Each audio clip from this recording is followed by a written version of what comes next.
to air and water, improve the working ambience, and also cut down on raw material consumptions. We also have unparalleled focus on adopting global standards and systems accepted and recognized globally. We have received HIG FEM 3.0 average scores for all our sites, and we are committed to achieve stringent EU BAT norm for all our sites by December 2022. Key to create ecological value is to use less. On page 6, you'll see how we have reduced use of water, caustic, and focused on reducing emissions.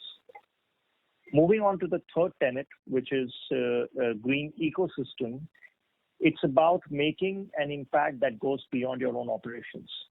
The 3 pillars of green ecosystem are responsible sourcing and the supply chain, valuable partnerships, and social responsibility. We ensure that we source our wood pulp requirement for certified forestry that follows responsible practices. We work with our partners in the entire value chain to impart the importance of sustainability. We have partnered with Green Track that provides end-to-end supply chain traceability for textile industry. We have also been making a positive impact to the society around us for many years. As a company, we have actively engaged with more than 1 million people across several states. Our CSR spends are focused on education, supporting 25,000 plus students, health, sustainability livelihood, supporting almost 14,000 plus farmers, infrastructure development, and women empowerment. Our efforts towards sustainability has not gone unnoticed. Under responsible sourcing, VSF was ranked number 1 in Canopy's Hot Button Report 2020 with dark green shirt rating.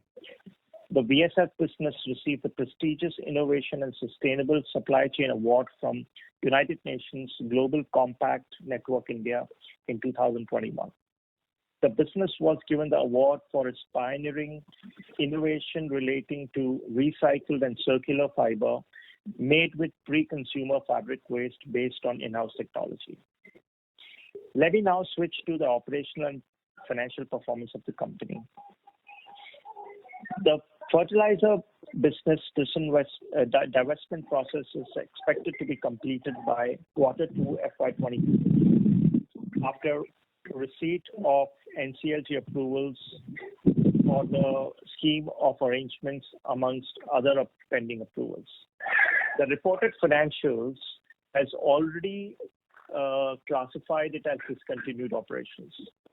Grasim Premium Fabric Limited, the erstwhile Soktas India, which was a subsidiary of the company, has received the approval for merger with the appointed date of 1st April 2019.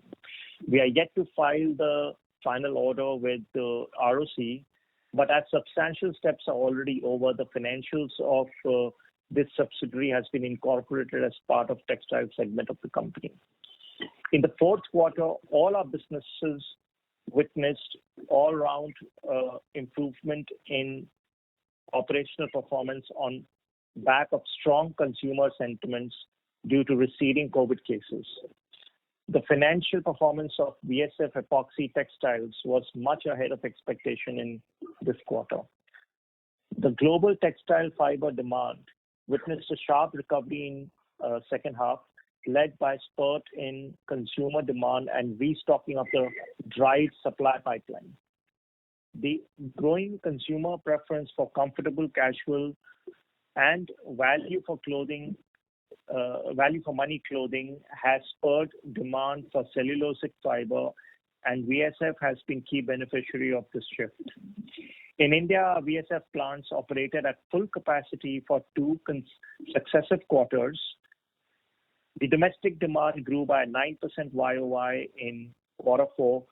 The share of value-added products in the overall sales mix also improved to 26% in Q4 as against 22% in Q3. The VSF prices in China traded at their multi-year high in China. The VSF prices rose from 12,800 RMB in Jan to 15,800 RMB in March 2021. This was driven by strong consumer demand, restocking, and rise in cotton prices during the last 12 months. China's VSF inventory at plants declined significantly from 45 days in April to 13 days in March. The VSF business reported one of the highest EBITDA of 548 crore during Q4. As part of VSF segment, the VFY business reported revenue of 465 crore and EBITDA of 77 crore in the quarter. The chlor-alkali capacity utilization touched 94% in Q4 from 89% in Q3. The international caustic soda prices improved sequentially, led by temporary supply disruption in the later part of the quarter. In the chemical segment, the advanced material business, that is epoxy business, witnessed sales volume growth driven by demand across segments, especially wind and auto segment. The sector witnessed demand outstripping the supply due to raw material constraint, coupled with disruption at certain global manufacturers, leading to exceptional performance. Our consolidated revenue for Q4 rose to 24,399, up 26% YOY, and the EBITDA and PAT was 5,142 crore and 1,715 crore respectively, jumping 62% and 14% YOY respectively. On the standalone basis, excluding the discontinued operations of fertilizer, our revenue and EBITDA for Q4 stood at 4,394 crore and 880 crore respectively. EBITDA reported an YOY improvement of 121%. The revenue and EBITDA from the discontinued operations of fertilizer for Q4 stood at 561 crore and 33 crore and has not been included in the published financials. On CapEx, you may please refer to page 14 of the investor presentation. The total CapEx spent for FY21 stood at 1,508 crore. The CapEx plan for FY22, excluding paints and fertilizer, is rupees 2,604 crore, which includes the VSF expansion project at Vilayat, with line 1 scheduled to be commissioned in Q2 of FY22 and line 2 to be commissioned in Q3 of FY22.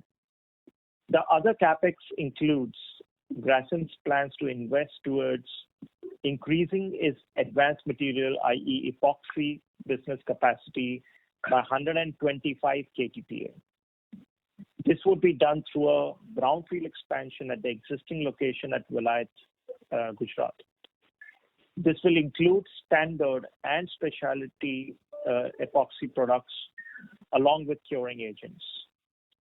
Being an industry leader, Grasim will continue to play a proactive role in growing and supporting the demand growth of epoxy.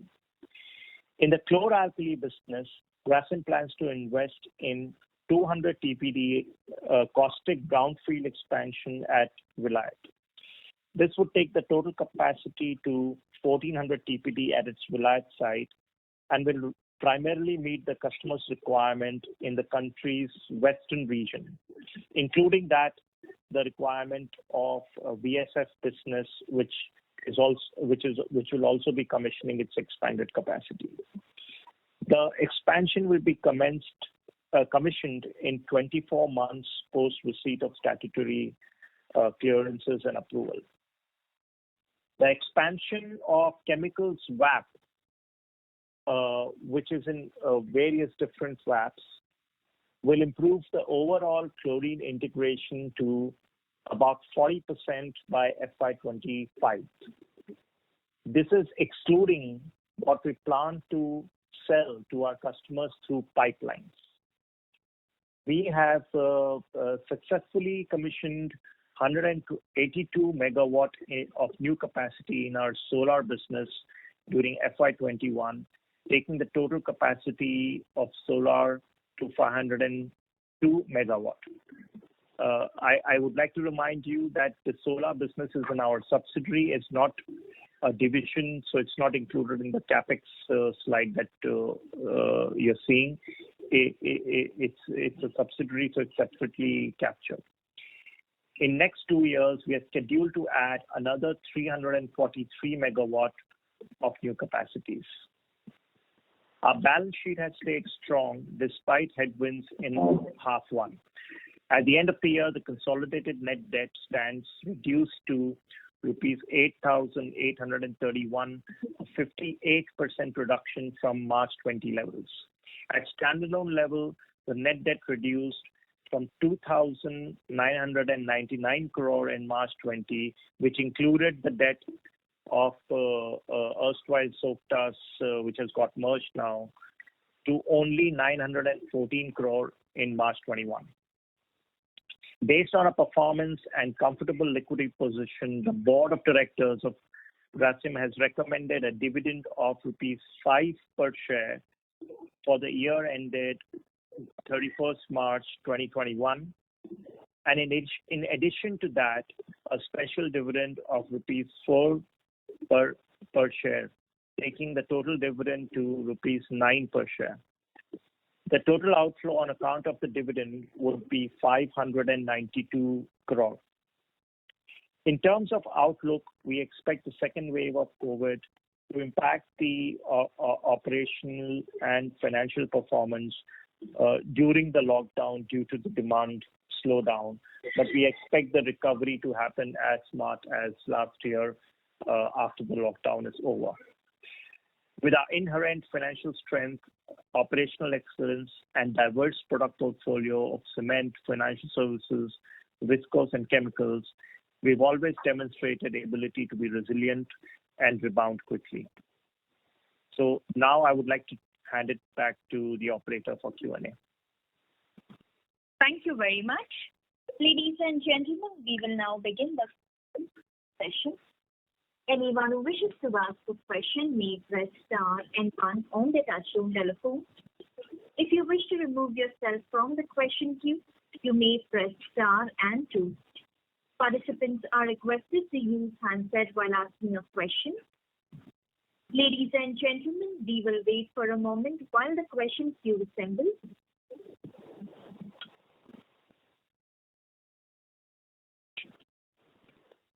The first question is from the line of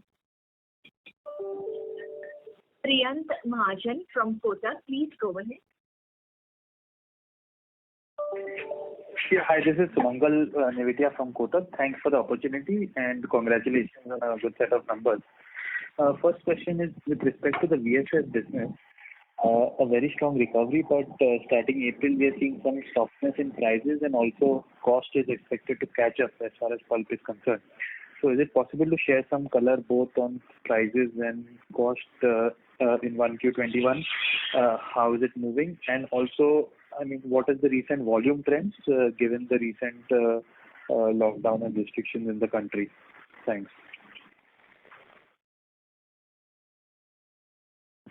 Yeah, Dilip, yes.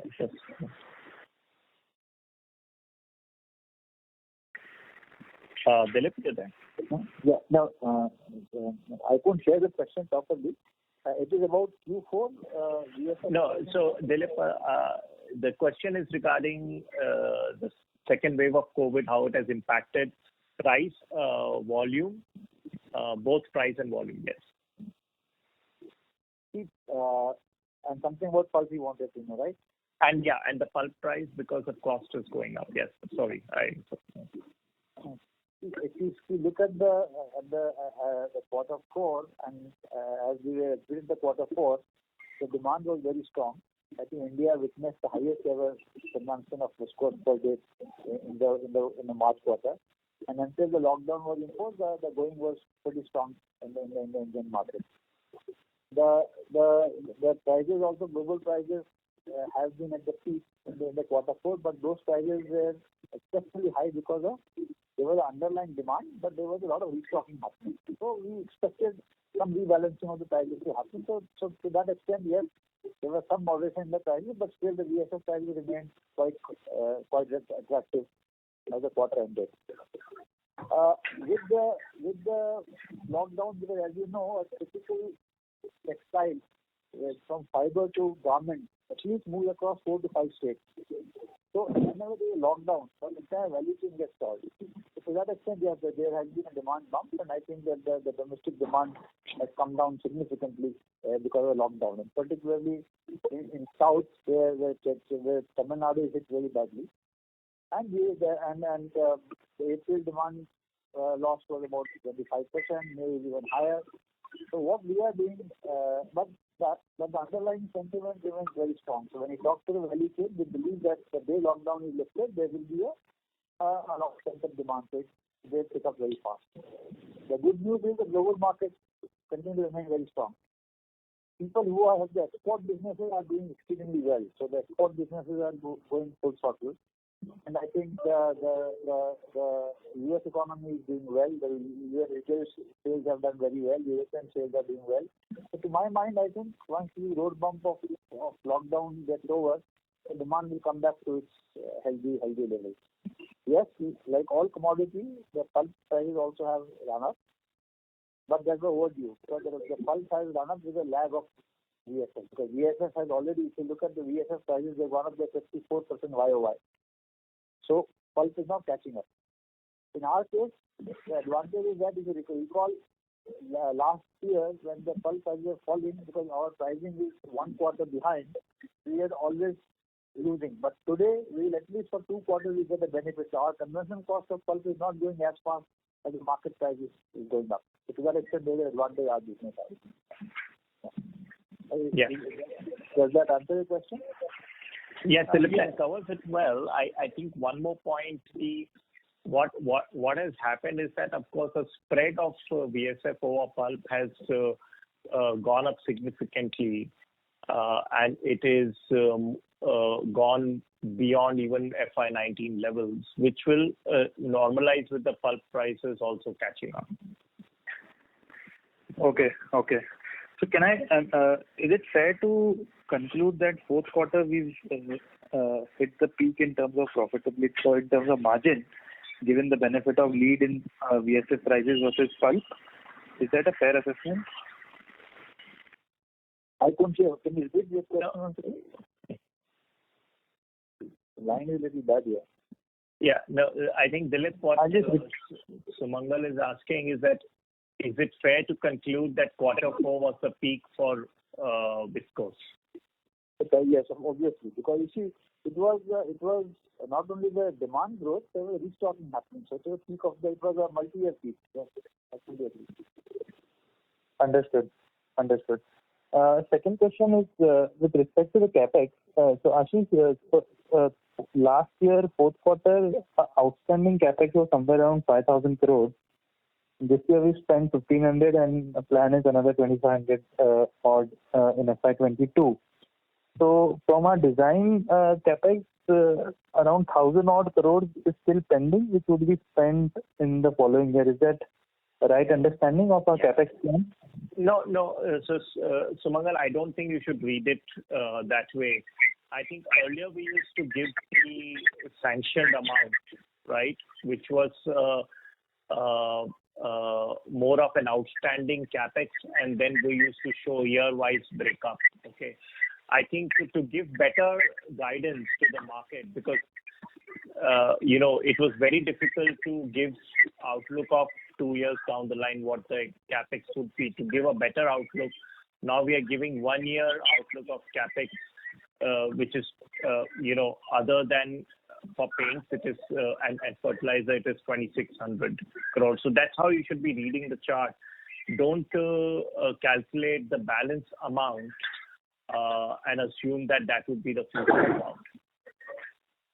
Okay, but in terms of all our ongoing projects, will we be completing all the expenditures towards those in this year itself, or there will be some leftover?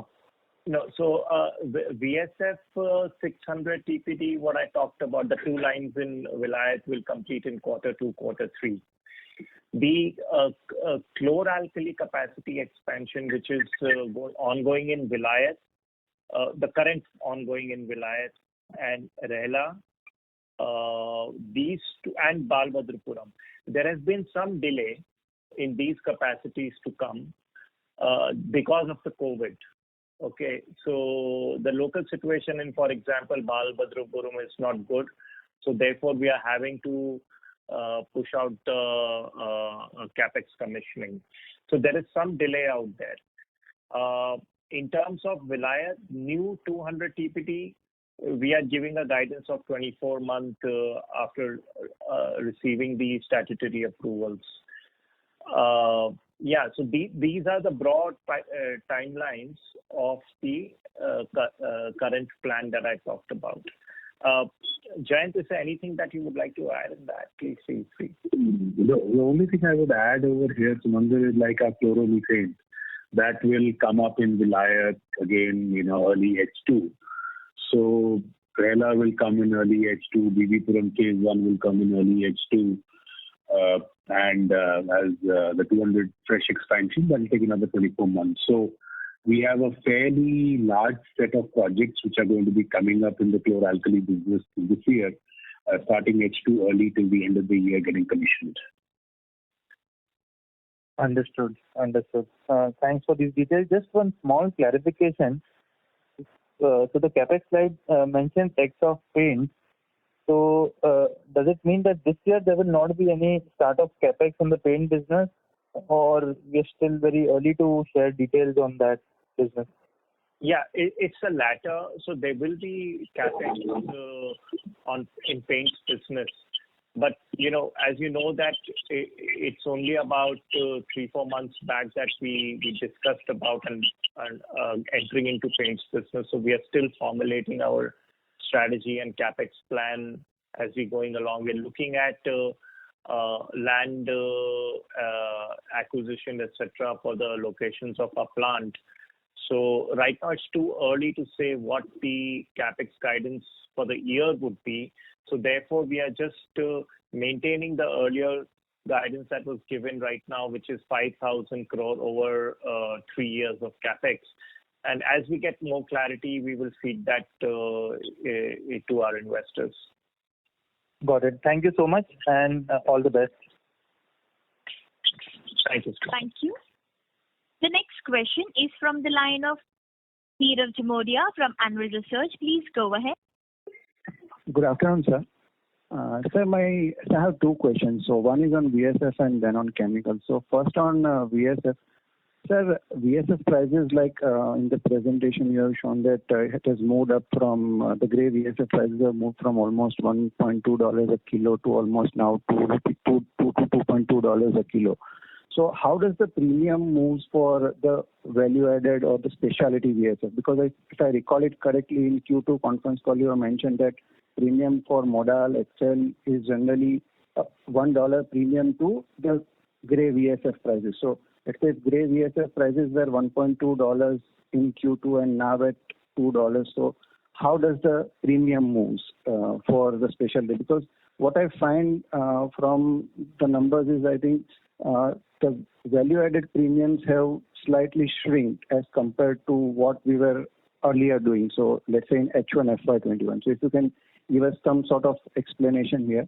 And a related question for specialty VSF is that how is the market for specialty VSF in India? So how it is growing over the years, and if you can explain our market share in terms of the growth, what we have seen in the specialty VSF market in India. So this is about VSF, sir. Good question. So I'll respond first to your premium part of it. If you recall our earlier conversations, I had told you that in the premium always goes up when the base VSF price is less. And sir, your voice is slightly inaudible. Could you be slightly louder, sir? Can you hear me now? Yeah. So now it is okay. So if you recall our two conversations on couple of occasions, I have also mentioned that the premium goes up when the base VSF price goes down, because there is a band in which the premium price works. Okay. If you take a Modal price, there is a 18,000 to 20,000 RMB is the price. Correct. So when your base price goes down, you see a premium going very high. It went up to $1 plus last time. Correct. So that 3 years back in the history, when the prices were again $2, the Yeah. premium has gone down to $0.6. So there is always a healthy premium with a band, $0.6 to $1. Okay. Now, when the base price has gone up, the premium has shrunk to that extent. Okay. Second Okay. point is the other thing is premium is the premium products are a mix of, there's a modal, there is a dope dye, there is a lyocell or excel, and there is a Liva Eco. Different products have got different premiums. You have to look at each category. So Okay. there is no flat premium across the board. Absolutely. The third is one product, which is the lyocell or excel product. There has been a bit of a structural change in the market because Okay. a lot of Chinese capacity has started being announced. Basically, they have not come on the ground, but it has been announced. Okay. Chinese has been able to make not the quality of excel or lyocell which perhaps we make or our European competition makes, but that is good enough for certain applications to go in the blend. Okay. So that had lowered because in anticipation of the very huge capacity announcement, Yeah. there was a temporary dip in the price of lyocell in Chinese market. So Okay. significant drop. Okay. Because one of the competition announced that I will say lyocell at just 2,000 RMB premium to viscose Okay. without anything on the ground. Okay. So it was more sentimental response, but it is now recovering back. Okay. So you did see a bit of transition on the premium part of it, right? Okay. But the fact remains that in all these things, the market has been very strong. Okay. But one of the big saviors even all along has been the demand for premium market. I think the modal is doing extremely well. So there is a huge surge in the market across the world. The second part of the premium market, which I had spoken to you about, is called the eco-friendly variant of viscose. Correct. The brands have been very, very enthusiastic in receiving this brand. So a lot of commodity viscose has been moved to a eco viscose. Okay. Maybe you get a 15 to 20 cent premium. Now that is a huge premium but there is no difference in the fiber. Okay. Okay. What you do, you make it by a process which is more efficient. You make it with least and you give traceability. Okay. So that has been a very big change. So I think to that extent, the whole textile world is shifting more and more to specialty fiber. That's a good thing for the fiber business. Okay. And if you have seen our share of specialty is one of the 400 basis points. Yeah, correct. And the you asked a good question. Indian market of specialty is moving significantly because we have got a CAGR of more than 20%. Okay. Okay. We had taken a very ambitious of growing the specialty market in India, which we have not exceeded. To our mind, I think specialty in India is taking off pretty well, and we have got the market leadership now. We have Correct. the market share. We used to be about 20-25% earlier. I think that's what has happened. Okay.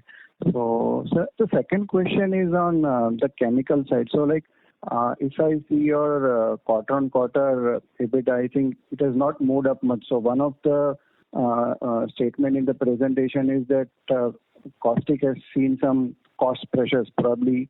So the cost increase is mainly because of the power cost or any other reason? So this is one. And a related question is, sir, if we see for the epoxy, what you have rightly mentioned in your opening remarks also, what we have seen is that the percentage increase in the prices of LER is more than probably to all the raw materials put together, be it bisphenol or be it the epichlorohydrin. So, but when we see the profitability, I think it has not moved up much on a quarter-on-quarter basis. So, if you can help us understand that, is there any lag effect which would be visible in H1 of FY22, and if you can give some understanding about our expansion also, because I think we have announced an expansion by 125,000 tons for epoxy. So are we also planning some backward integration, like some of the players in India have announced standalone capacities for epichlorohydrin? So are we also planning same sort of backward integration? Thank you. Jayant, would you like to come in for the cost side of this chemicals? Yeah. So I think it's a larger impact on a flattish kind of a situation on caustic is due to the international prices, which only started seeing a little bit of an uptick in the later part of March of the last quarter.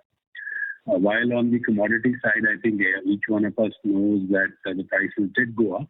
But I think our power management, we did a good job, and we were not impacted too much on the power cost other than the coal increases which happened. But the results are more because of the caustic price movement rather than anything else on that particular front. I hope that answers your question. Yeah. Because I think ECU realizations were also higher on a quarter-on-quarter basis. I think what you're... They were marginally higher compared to the earlier one, not significantly higher. So that's what I'm saying. The last part of the quarter, there was an uptick basically due to the winter storm in the US, which led to a little bit of a demand-supply situation, which did help to move the prices up. Correct. Okay. So in the cost side, basically there was some, also repairs and maintenance, etc., of the plant, which increased the cost a bit more than quarter three in comparison to quarter three. Yeah. On the epoxy front, I'll request Kalyan to come in. I think there are a couple of questions out here.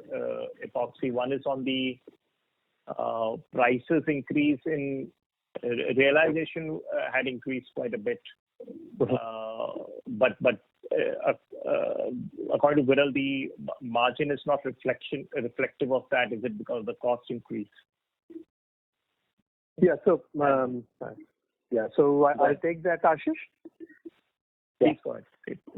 So epoxy as a business has always been an extremely steady business for us. We are a business where we are now more or less sold out on our epoxy capacities. And what happened in the last 6 months has been more with bisphenol A. Globally, bisphenol A, for various reasons, initially force majeures, and later on a real severe shortage through supply chains, have not been very easily accessible, whereas the demand has been picking up for the end products, whether it is just as resins or in terms of our own formulations we offer up to the formulations, the specialties as well as formulations. So when bisphenol A became severely short, majority of epoxy players have actually not run their business plants 100%. They could only run at, say, 90%, 85%, 95%. What we have done is we look at it as product, as a formulation and as a solution. Within the raw materials that we had accessed, because we had one of the better supply chains, so we could get majority of our raw materials which we had planned for, at least in the Vilayat plant. And we have used it for gaining the key customers and their requirements, mostly from both products as well as solutions. So in a way, it's hypothetical whether a bisphenol A was low price or high price. It was not just available after a while. So it's about getting access, whereas once you get access, you would definitely be able to pitch it at a much higher price. What we expect in the next 1 or 2 months, this might flip slightly. We expect at least for the next month or so up to June, this quarter should still be fairly strong. Still, the raw materials are fully not available. When the raw materials are fully available by second quarter, the prices might soften a bit, but still we expect the market to be strong because end of the day, all of the downstream coatings, electricals, auto, wind, all are going strong. That's also one reason for us. We are sold out and we are looking at expansion. Okay. On the integration side, so if you can... Yeah. So very obvious. If you can think of it, we are the largest chloralkali player. We are the largest epoxy player, and we are highly integrated across the board, and we are a chlorine derivative player. So it's very obvious that we should be putting the largest ECH plant too. It is at an advanced consideration. It is being reviewed. It is being finalized. Maybe we will have something to tell you in a period of time, in a short period in future. Thanks a lot for answering the queries in detail, and all the very best. Thank you. Thank you. The next question is from the line of Chirag Sureka from DSP Mutual Fund. Please go ahead. Hi, this is Vivek Ramakrishnan. I just wanted to know about your leverage policy because your net debt has come down significantly, and the way I see it is, even given your capex, the funds from fertilizer sales, and internal accruals, you'll be probably net debt negative, or you'll be cash positive in the matter of a year or so. Could you just explain where would you like to take this? Thanks. Yeah, sure. I think, I would not like to comment on it being net cash by end of the year because, we have certain capex plan. We've not yet discussed paints capex, but if you include paints capex, then it's possible that we will not be able to go back to the net cash position. But overall, if you look at the policy that we follow, is to stay AAA for Grasim. I think it's very important that we remain investment grade, both in the international as well as domestic market, because that's the leverage that I have in terms of my cost of debt and my ability to therefore undertake projects and implement projects. Our AAA balance sheet also helps a subsidiary like ABCL to get a good cost of debt as well. So it improves the return for the equity holders because of their margins, NIM, etc., going up. And therefore, keeping that in mind of keeping a strong investment grade balance sheet, we don't like to go, definitely not beyond 3 times on a net debt basis, but that's on the really on the outer limit where I have to get worried and start doing things like selling non-core, etc., to make sure you come back. But I don't anticipate our net debt to EBITDA ratio in the next 5 years going beyond 2.5 times, even with implementation of our paints capex. Thank you, sir. That was very useful. Thank you. Thank you. The next question is from the line of Prateek Kumar from Antique Stock Broking. Please go ahead. Yeah, good evening. Thanks for the opportunity. So my first question is on your capex. So last quarter, we recall, while the numbers were not given very precisely, but we were sort of thinking of spending capex of around 2,500 crores for next 2 years, 22-23. Now we are saying at 2,600 crores for FY22. So just wanted to understand what is the new capex which is around in this quarter, particularly on new expansion projects on epoxy and caustic and otherwise. Sure. So without giving the numbers, like I said, the new capex that is there is your Vilayat 200 TPD. So viscose, there is no new capex. Let me first clarify that. Okay. In chemicals, we have taken Vilayat 200 TPD, and this is going to be an incremental. Capex is going to be very small because this is a brownfield expansion. The infrastructure, utility, etc., is all there in Vilayat. So there is no question of a large capex out here. Okay. Then there are a couple of value-added products, which is the chlorine derivatives, which we have also included. So we talked about chloromethane. So like that, there are few more that we have budgeted for. We are not disclosing right now for competitive reason of what those products are. But those are some of the products that is there in chemicals. Then I've talked about epoxy.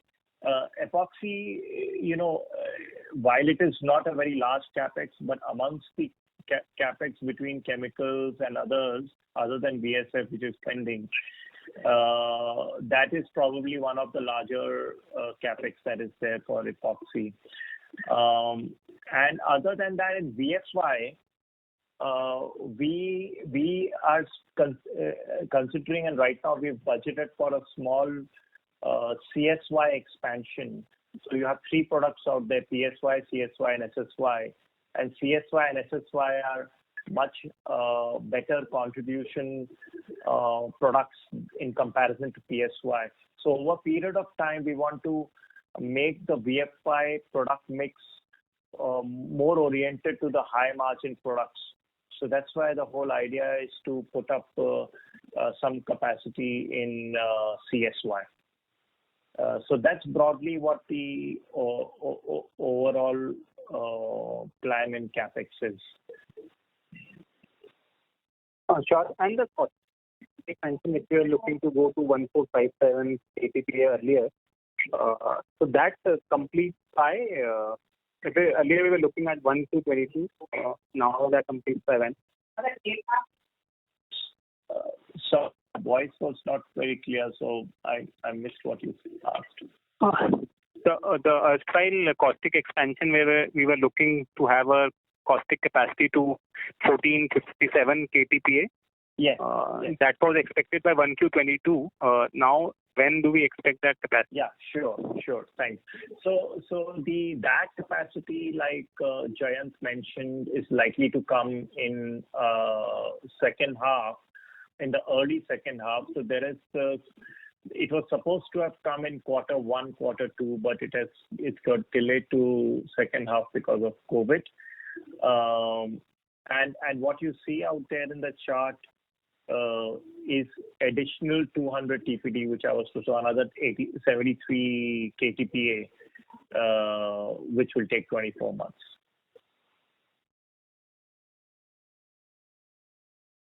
On VSF profitability, like the prices, based on our channel checks and industry interactions, like pricing look very high, strong Q on Q. It's sort of close to profit, but cost also seems to have increased by 15% quarter on quarter. So has there been already impact of higher pulp during the quarter, or is there some other cost which has hit the quarter? No, so on VSF, there is no impact of high raw material cost in this quarter. Only one, sulfur. Sulfur price has gone up and coal price. Okay, sulfur and coal has gone up. I apologize. And pulp, while the market has gone up by 30%, our consumption cost has gone up by 7%. Yeah. So the real impact of the raw material cost increase due to pulp will come in only in Q2, perhaps. Q2. End of Q3, yeah. And my last question on the Soktas amalgamation. Since when it has been amalgamated? Since how many? Full FY 2021? Yeah. So what you see in the financial is the entire year's financials of Soktas is included in the financials of textiles. So what you see is 100% of Soktas. No, it is for full FY 20 and 21? Yes, that's right. Even the comparable figure. Absolutely right. Sure, I'll get back. Thank you. Thank you. The next question is from the line of Naveen Sahedu from EY. Please go ahead. Hello. Yes, Naveen. Hello. Yeah, good evening, sir, and congrats for good set of numbers. Just one question, and sorry if it's a repeat, maybe due to bad audio, but what was the average pulp cost in Q4, and where are the prices currently? So you want to know the market price? Yeah, because I believe we are largely we are integrated. So if you could help us with our cost, as in what was our cost for Q4 and Even if we are integrated, we have arm's length pricing. So we don't have. So we buy pulp from our subsidiaries on arm's length basis. It's a market-driven price. Understood. So what was that price for average Q4? Q4 average pulp price of the China Q4FY21 is $918 per ton. Right? And the spot price as a quarter ended was $1,100 per ton. Yeah. So if I give you an indication, so that's the pulp spot price. Excuse me. In Q4, our consumption rate, right, would be, because we are getting advantage of the earlier pulp prices and our contracts, etc., would be somewhere around 54,000 per metric ton. That's it, the consumption price. Understood. But this will, as the time goes, like we said, it will go up.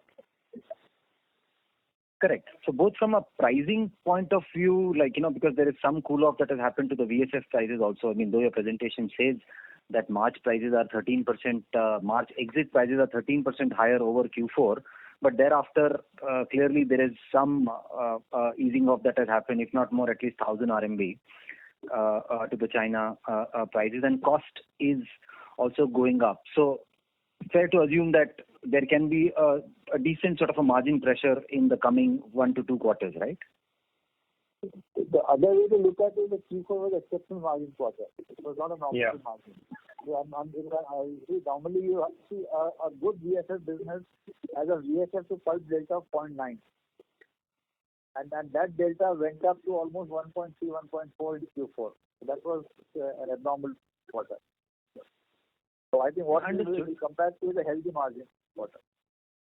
That's fair. I was just looking at slightly longer term, in the sense this current quarter margins were at 24%, and historically, a peak has been even higher, upwards of 35%, and so just from a longer term, perspective, given, let's say, China is acting up towards some of the environmental concerns, so slightly broader question, and this is more from the feedback that even in metals, we're seeing China acting towards these environmental concerns and hence shutting some factories.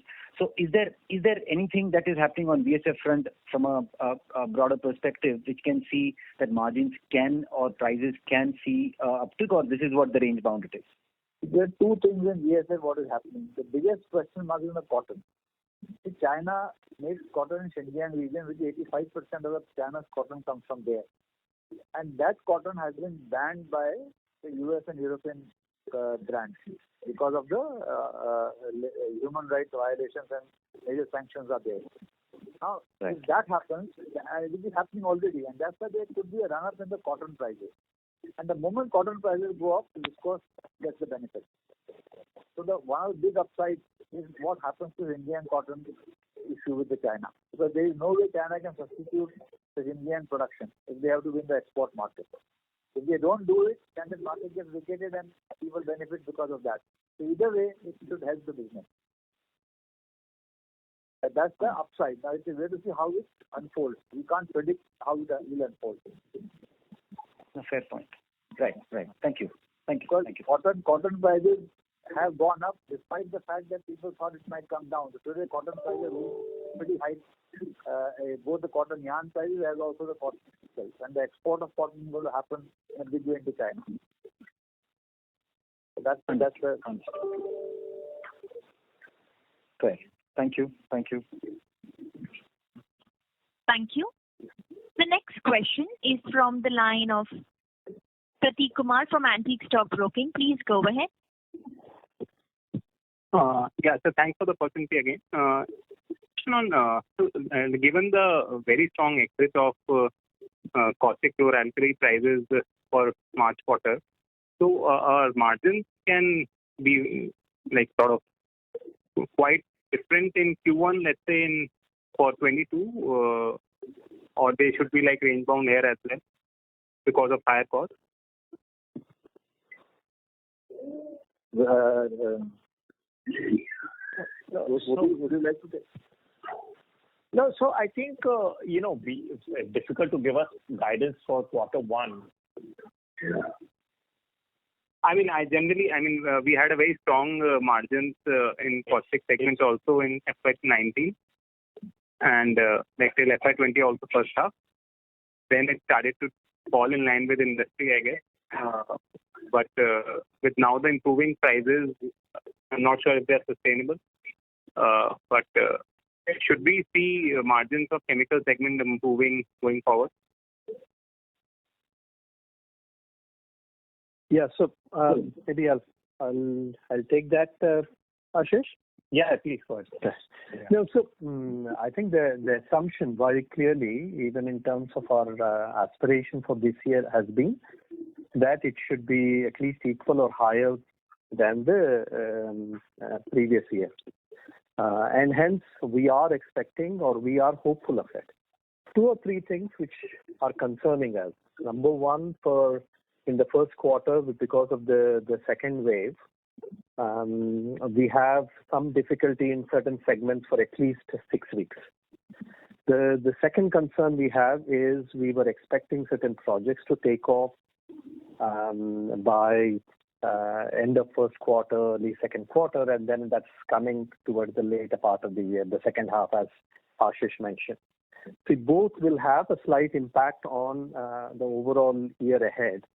What we are banking on is what was unexpected last year was the V-shaped recovery. If really the markets recover as well as last year, it's not improbable to imagine that we would at least partially recover this. But it is too early, as Ashish said, we can't really say it's going to be as good or better or worse. We're taking 1 quarter at a time. This quarter, I think we want to just see how May goes and then June how it recovers, and we'll take it from there. Thanks. Thank you. That was the only. Thank you. The next question is from the line of Saket Kapoor from Kapoor & Company. Please go ahead. Yes, sir. Dhanyavad for the opportunity. In continuation to as been remarked, sir, when the first wave of COVID hit, it was all of a global phenomenon. But now, as we see that the international markets have opened up and the utilization levels there, industry-wise, are coming to their pre-COVID levels. So, in terms of that scenario, sir, how well is this caustic market shaping up? And sir, what kind of imports have happened for the last year, and what should be the situation going forward this year, sir? So let me take that, Ashish. I think, yes, you're right. At the end of the day, when you looked at Q4, you had till the winter storm coming up a robust global demand on caustic, including India. And practically all of us grew, and we did actually better than the Q4 of the preceding year on volume basis.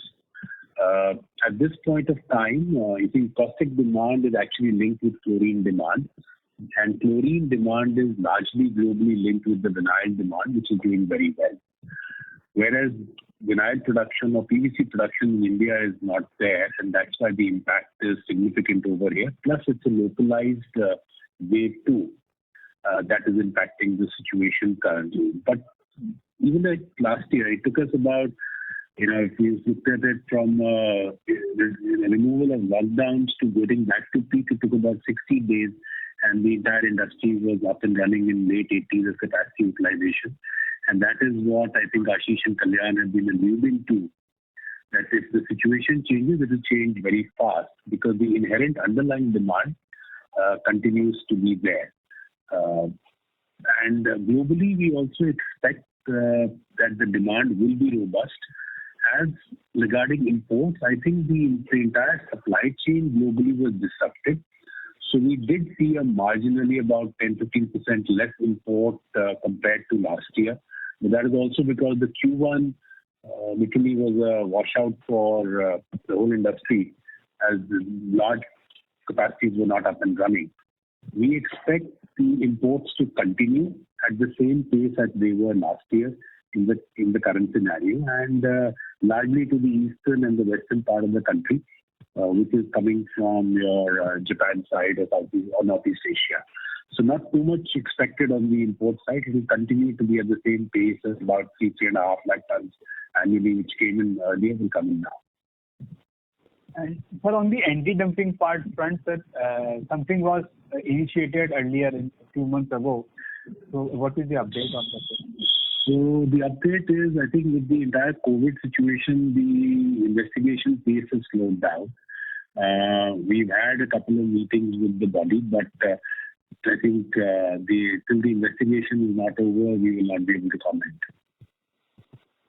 So taking these factors into account, the price trends in the caustic market are likely to be subdued only because if the recovery in other chemical segment or other market have not led to recovery in caustic soda realization, what factors would lead to recovery? I think so. It is still hovering around that $300 band, something in that vicinity. You're right. It's hovering in India at about a 300, shade less than $300 band. As band se nikalne ke liye, what would be the factors that will reverse this downtrend in the ECU realization that is there for, I think, the last 2 years, if I'm not wrong? So, see, the point is, caustic is the basic chemical. So it goes into all the commodity applications. And at this point of time, any capacity which comes in, it's like a step curve. When the prices are very high, a lot of capacity additions took place. We expect that lately the capacity utilization for the industry has gone up. And also the recent trends in the last quarter, Q4, we did say that the prices of caustic have moved up slowly. We expect that trend to continue. But it is again a function of larger clarity coming when this COVID wave 2 settles down and we start seeing the industries and the lockdowns opening up. So it's very difficult at this point of time to say anything on that front. More so, the current capacity in India is about 20% higher than the current demand, 20-25% of the current demand. So it's a combination of the lockdowns and the capacity, which is keeping the caustic price. I would not call it subdued. It's basically being at this point of time, it's not being able to keep pace like it used to keep pace in the past. Well, very small point. And we are also coming up with new capacities. Now, not only Grasim, other players also have someone has commissioned also, and people I have lined up fresh capacities, say 6 months, 1 year, 2 years down the line, including you. So in that case, there has to be a demand push to keep up for these expanded capacities going forward and plants running at higher 90s. Otherwise, the fixed cost and the variable cost metrics will also dampen down the margins level. That assessment is correct, sir? No, I will not be able to comment upon what the others are doing. I think everybody understands and looks at the market situation, looks at their own customer base and capabilities, and then arrives at, and it's not that you can set up a caustic plant very easily. It takes you about 24 to 36 months to put up a greenfield and about 24 months for a brownfield. So all in all, we all believe that caustic has a great future, being a basic chemical, and that's what is moving this industry forward. If you look at from our consumption scenario or our demand supply, we're just about not even yet at a 5 million ton capacity. But the good part, what is happening is the chlorine story, which is improving quarter on quarter, and that is what is also now balancing the echo, which was earlier mostly skewed towards caustic and chlorine as of now. So I think there is potential in this business to grow further, and that's what is being led by the entire industry, including us. Right. And for the chlorine derivative part, my concluding remark, for the chlorine derivative part, so what percentage of our chlorine goes to the downstream and how much is the market sale? As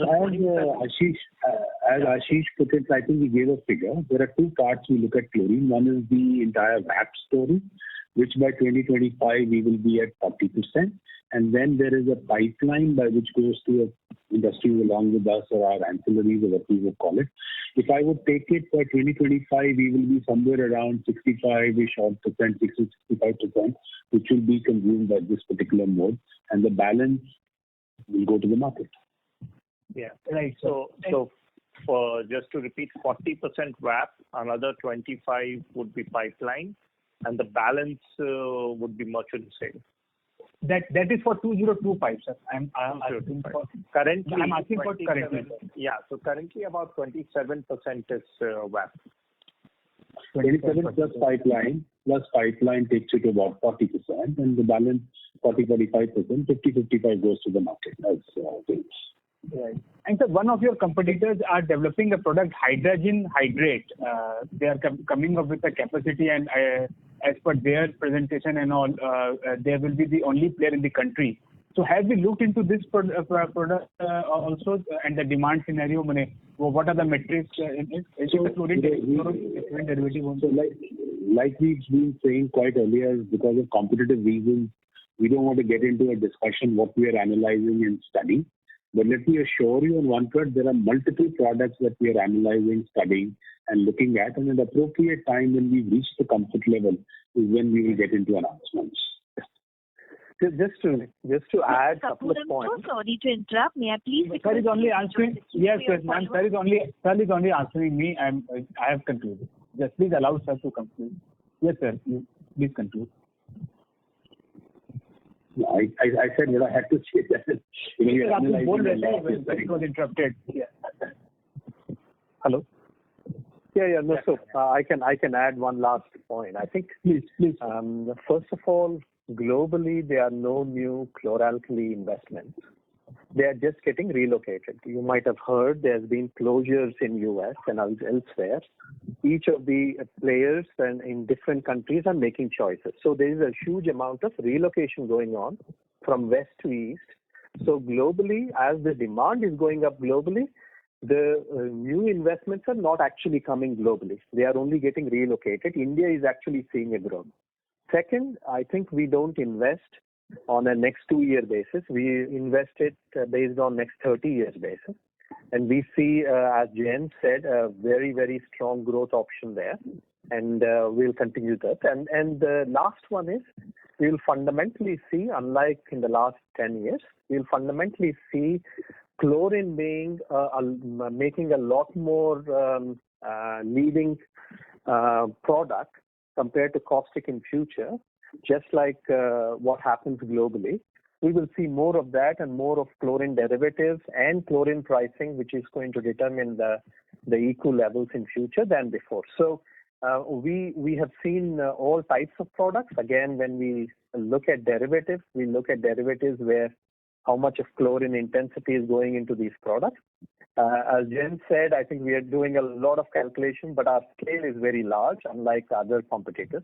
So when we look at it, we will have a much more focused conversations on selective chlorine derivatives than all of them. Thanks. Thank you, sir. Thank you for all the answers, sir. And all the best, sir, and stay safe. Thank you. Thank you. The next question is from the line of Amit Murarka from Motilal Oswal. Please go ahead. Yeah, hi, good evening. Most of the questions have been answered. Just had one quick question on the timeline of the fertilizer business realization. So I believe you had guided for 1 year completion. So that comes to around September to December. So are you still confident of being able to receive the funds by then? And the second question to that is it fair to say that the capex for the paints will only start after the realization of the funds from the fertilizer sale? So the first question, you got it absolutely right. So I think by September we'll be able to complete the process and receive the funds. On the second bit, paints is irrespective of fertilizer. So it's not that we will start. So we will right now the first dollars of paints will go into acquiring land, so which is already we're actively looking at, and we have started deploying that. And of course, I'm not talking about employee expenses and also that are already started. From the capex point of view, land will be the first one which we've already started doing. Okay, sure, that's all I had. Thank you. The next question is from the line of Bhavin Chheda from Enam Holding. Please go ahead. Yeah, good evening, sir. So what was the VFY top line and the EBITDA? If I missed out from your presentation. Give that number. I had mentioned it in my speech. It is 465 crore of revenue and 77 crore of EBITDA. 77 crore of EBITDA. Okay. And the other thing, I think the voice was not clear. I missed out because of the Q1 lockdown. How are your factories operating currently, both chemical and VSF, and what would be the utilization level at both in the Q1 or current month? I take on the VSF? Yeah, please. Yeah. So I think VSF, all our factories are right now running full capacity, except Harihar, because normally every year we take an annual shutdown for the pulp plant. It was supposed to be taken in the first week of June. So that we advanced to this month of May. So I think this is a good time to finish off all the shutdowns so that when the demand comes back, we have full capacity available to us. That's the only thing we have done so far.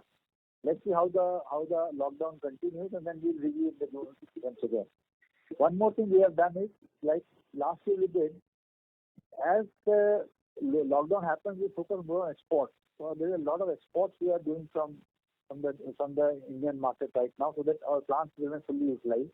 So export of fiber, as well as we have converted one line to non-woven in Kharach, and maybe one more line will convert. So we start making again non-woven in Kharach. We will export into Europe and US market till the time the India normalizes. That's why we are making sure that the plants are utilized fully.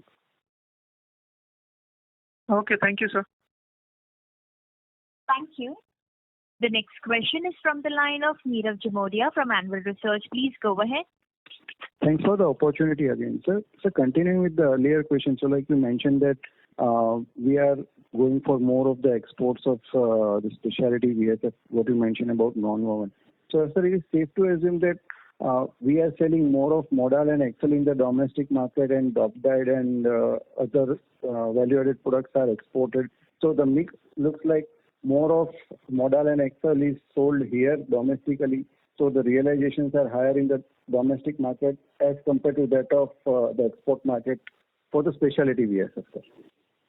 You are right. So you see, modal is sold in domestic market and exported both. Okay. So about 30 to 40% is sold in local market and balance are export. Okay. Lyocell again is sold in domestic market and export, but 30% domestic, 70% export. Okay. And the domestic you get slightly better price because of the freight advantage of what you have. Okay. Non-woven, the good thing what will happen in non-woven is non-woven will get into quarterly contracts. Okay. We have been able to sign very high price contracts because we negotiated them in the last quarter. Okay. So that is a good advantage. So I think the non-woven exports are going to be much better value than one would normally expect. Okay. So, okay. And yeah. And sir, if you can, because yes, sir. Yeah, continue. One more point I would like to inform. We used to make our Liva Eco, which I told you, the Eco variant of our viscose fibers. We have now started manufacturing in Vilayat. Okay. The new project that has just got commissioned. Okay. Big export from Grasim going forward, because Liva Eco is huge demand by the global brands. Which we started product about a year and a half back, and we have almost grown manifold. It is a high growth area, so that will start happening now. Okay. Okay. And sir, in the presentation you have given the exit prices for China VSF as well as the starting prices also. But if you can tell us about our realizations for the grey VSF, some sense, some idea about how we have been, so our realization. For Q4? Yes, sir, for Q4. For grey, sir. Yeah, so our, you see the problem is our realization has been broadly in line with the China, slightly plus minus. The issue is, you see, as I told you, China is an indicative price. Correct, correct. The Indian market is governed by the local conditions, because what happens, like how the value chain is doing. Now, because the build-up in the Indian market was slow. Correct. The Indian retail started opening in January, February, March, it went up full capacity. So our price also went up gradually. Correct. March, my price was about almost like international price. Okay, okay. So the full catch-up happened in the month of March, correct? That's right. Correct. sir, and the last we don't simply price the product just because the China is selling at some price, because my value chain has to be able to afford it. Absolutely. And sir, the last and final question is on the epoxy. So, sir, if you can give some sense of the percentage growth in our absolute EBITDA on a YOY basis. So let's say as compared to last year, last Q4 of FY2020 and this Q4 of FY21, how, in what percentage terms our EBITDA has grown for the epoxy? So epoxy would be almost a big growth actually. If you look at QOQ, for example, QOQ would be almost close to twice. Okay, so it's almost double. So and you know, Q4 of last year was quite depressed because that was a quarter when you lost one whole month almost. 1 week, of this one. So you could assume that 1.5 times compared to quarter 3, 1.5 to 2 times roughly, but much more in comparison to Q4 of last year. Got it. Thanks a lot, sir, and all the best. Yeah, thank you. Thank you. That was the last question for today. I would now like to hand the conference over to Mr. Ashish Adukia, CFO, for closing comments. Over to you, sir. Thanks. See, I think we're all going through difficult times personally, so I hope everything is safe at your end, and please take care of yourself, stay safe, and of course we will connect again in the next quarter. Thank you. Thank you. On behalf of Grasim Industries, it concludes this conference. Thank you all for joining. You may now disconnect your lines. Okay.